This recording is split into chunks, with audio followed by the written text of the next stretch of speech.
Hi, hey, and hello there. Obi-Han here, and welcome back to the Comic High Ground.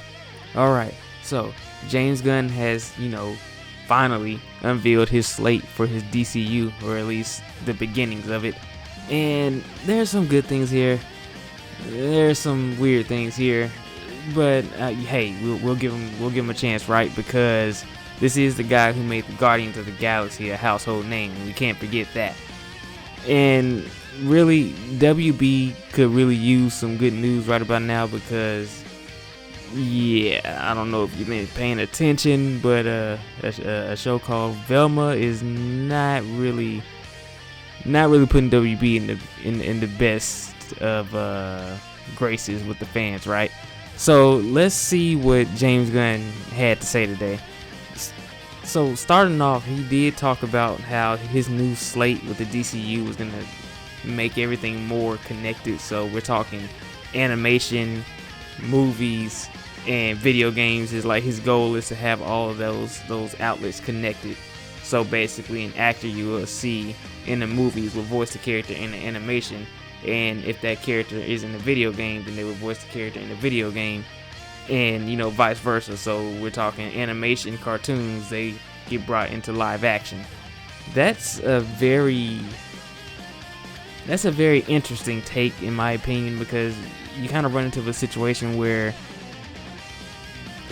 you gotta pick an actor who's going to, like, if you pick a voice actor, you have to pick a voice actor who is gonna work on TV.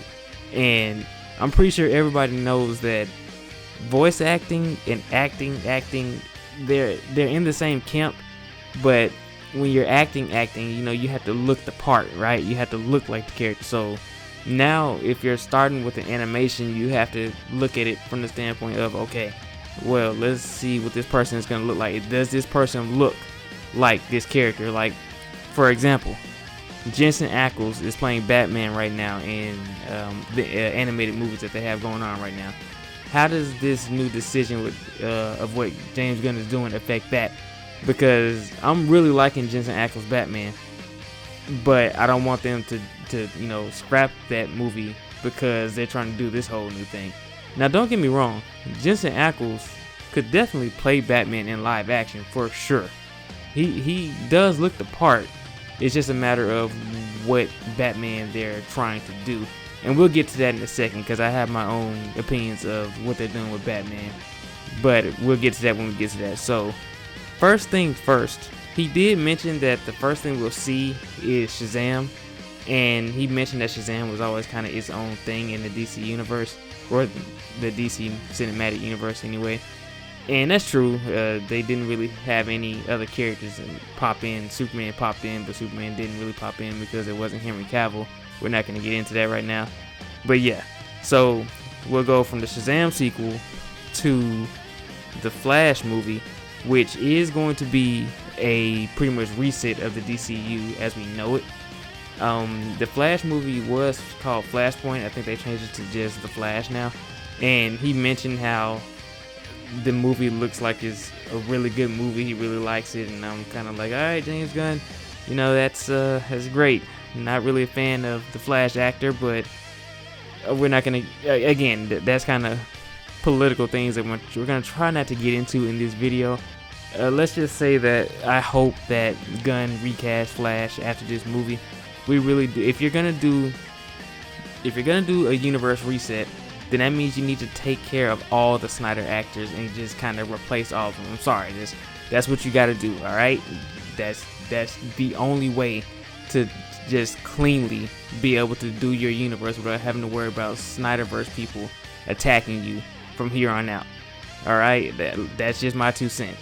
Now, after the Flash movie, there's a Blue Beetle movie, which we know that they have been working on. And from the behind the scenes or the set leaks and everything, it looks like it's pretty interesting. So I'm willing to give that a shot. Then we got Aquaman 2. Now the thing is, Aquaman 2 takes place after Flash, which means it's after the reset. So again, it's one of those things that's like, okay, well, you have Jason Momoa here after the reset. So what are you going to do with Aquaman after this movie? Because this is supposed to be all new. And I'm under the assumption that Aquaman 2 was made before everything resets. So again, how does that work? we will see.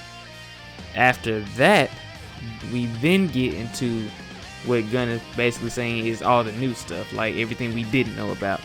So the first thing he tells us is that DCU's phase, if you will, and it's not called a phase, they've come up with their own cheeky names for their sequence of movies. What they're calling this is the Gods and Monsters.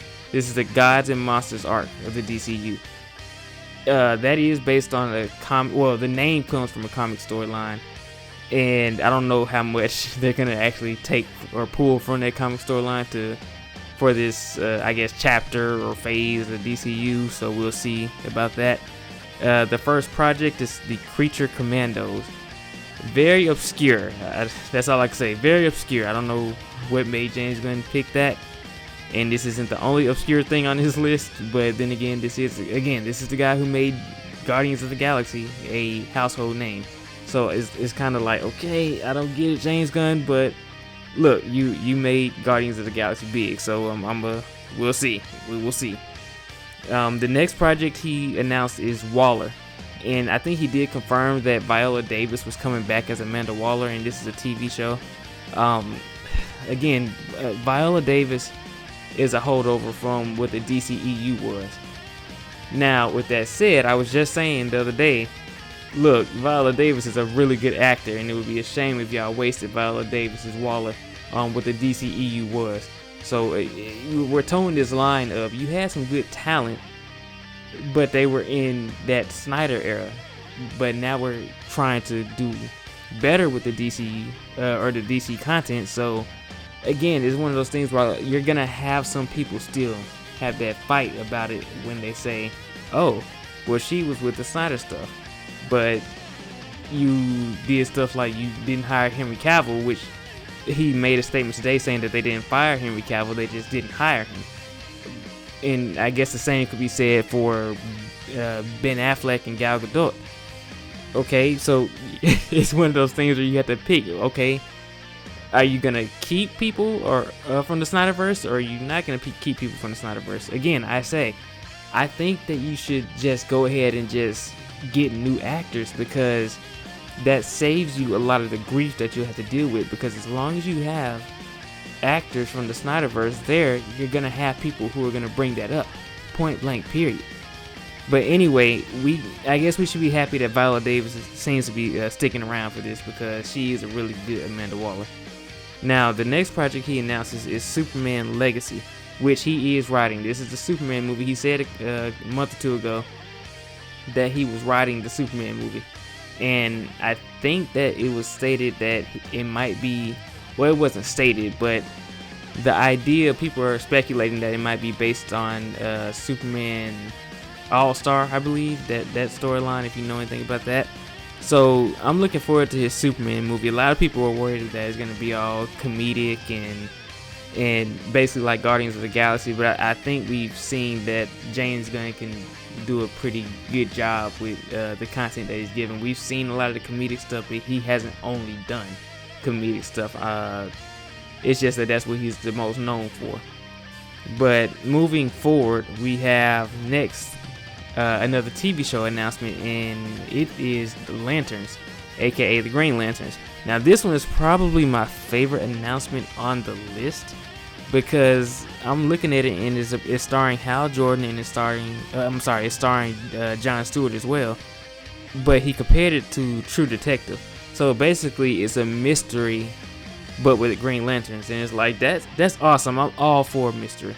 I am all for mystery, and to be honest, I guess if you're looking at the Green Lanterns, at first I was thinking movie, but a TV show could work too. I mean, especially with the direction that he's taking with it, with this this detective look. This is actually sounding very interesting to me, so I'm looking forward to seeing what exactly James Gunn does with this particular project.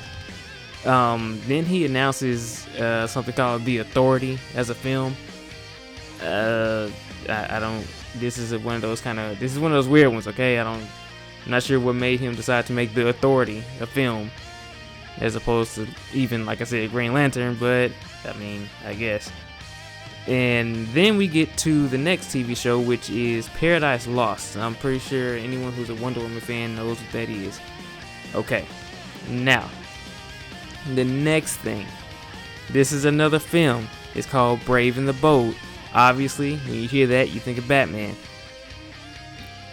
So, this is probably, again, one of the things that really kind of irked me with these announcements, because he mentioned that it was based on, I think, Grant Morrison's run, and this was during a time when Damian came into the picture, and is about the father and son dynamic, and even Gunn even mentioned that Damian was his favorite Robin, and like right there, boom, that was my issue, because while that is his favorite Robin, Damian Wayne, since he showed up, whatever issue that was, since the moment he opened his mouth, Damian Wayne has been my least favorite Robin. Anyone who knows me and hears me talk about Batman, anything, knows that I am not a fan of Damian Wayne at all.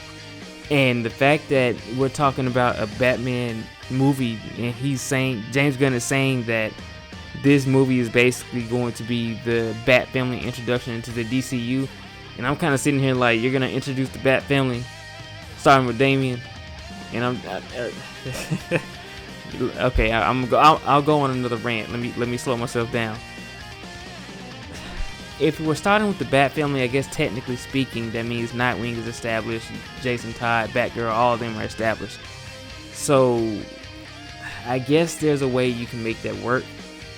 And heck, maybe if they do it like that, there's a chance we can get the Titans Nightwing, the actor from the TV show, to come and be Nightwing in the movies. I know that's a long shot, it is, but I'm just saying that guy did a damn good job as Nightwing, and it would be great to see him come back. And you know what? Hey, while you're bringing him back, why not bring Starfire back? Look, I know a lot of people had problems with her, but that Anna Diop did a good job, alright?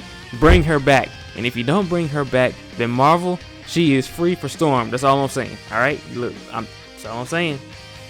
I want to see Anna Diop in a superhero outfit again, okay? The glowy eyes and everything. She made it look good. All right. Okay. I'm gonna stop ranting about that. So that's the Batman announcement. Like I said, I don't know what else to say about that. They could. I mean, it might be good, right? It might be good. Going off of my statement earlier about Jensen Ackles. Technically speaking, if you're using the Batman who already has Damian Wayne as a son, and that means Dick Grayson as Nightwing, and so on and so forth, then Jensen Ackles is like the perfect age to play that Batman. But again, that's if James Gunn would go as far as to, I guess, hire him as the live-action Batman too, and that also would be dependent on if Jensen Ackles would want to be the live-action Batman. So yeah. But okay, so moving forward, we have the next announcement, which is Booster Gold. It's a Booster Gold TV show. And I mean, I guess, right? I guess I don't have any issues with Booster Gold. I mean, he was always kind of a clown to me. My first introduction to him was when he was in Justice League Unlimited, where he was a joke there. And yeah, I mean, what can you do? Again, you can tell these announcements and these decisions are coming from James Gunn, because I think he has his interest in these lesser known characters, and I think he challenges himself to make these lesser known characters household names, and he has a pretty good track record of it. So hey, we can't knock it, right? And then he announces the Supergirl Woman of Tomorrow movie, which is, he pretty much phrases as, is basically being ripped straight from the comic. So I don't think there's any like quote unquote adaptations. I think that, from what I'm understanding, is taking it right from the comic and going from there, which is, that's cool. I don't know too much about that Supergirl story, but he kind of described it as a darker Supergirl story, or she's darker as a character, not like Batman, but I guess not as, truth, justice, and American way, and sunshine and everything like Clark is. So that should be interesting to see as well. And then he caps it off with Swamp Thing, which is a movie that he says takes place outside of the DCU, but should still be a really good one. Again, Swamp Thing is, people know who Swamp Thing is, and that's one of those things where it's like, okay, well, I guess, right? It's not one of the all-star things, but it is there. And then again, Gunn pretty much caps the announcement off by saying storytelling is king. So they're putting a lot of emphasis on storytelling. They want to make sure they get these stories right, and a lot of this stuff that they announced on here was or are things that are literally from comic runs. Like he named comic runs when he named these movies. So he did his homework, and we figured he would because James Gunn has a good track record. So, like I said, while I'm not really real hyped about a lot of these announcements, and while I'm not a fan of certain things that he has decided to do, again, i.e. Damian Wayne, i.e. this Flash thing and whatever they're going to do with him, I don't know. We still don't know technically what he's going to do with Flash yet. But again, there's a lot here to be excited about. Like I said, I'm a huge mystery fan, so this Green Lantern mystery story is like right up my alley. And I like the Supergirl thing because I would like to see a more gritty Supergirl story as well. So again, we'll see, right? We have a couple years for all this stuff actually takes place. So again, I have confidence in James Gunn. I do hope he makes the right decision with these actors that were from the DCEU era. I really hope he makes the right decision when it comes to them, because again, if you don't handle this correctly, then you're going to continuously, and I mean continuously, have to deal with the Snyderverse fans. So James Gunn, look, hope you know what you're doing, man. But again, with that said, that is pretty much all I had for today. I just kind of wanted to go through that. That was kind of the big news of today, and I wanted to make sure I got a video out on it. Look, hit that like button if you like what you saw here. Drop a comment. Let me know what you think about James Gunn's slate of movies. Do you like it? Do you not like it? Do you think it's kind of strange? Are you kind of in the middle? What you think? And hey, look, again, if you like this, then please subscribe to the channel. I'm going to try to bring you more consistent content. I've got a few comic videos coming up on Dark Web and Miles and other things of that nature. I'm trying to get my speed up on getting those out. So again, like I said, if you guys enjoyed it, hit that subscribe button, and look, take care, and remember, we have the high ground. Catch you later.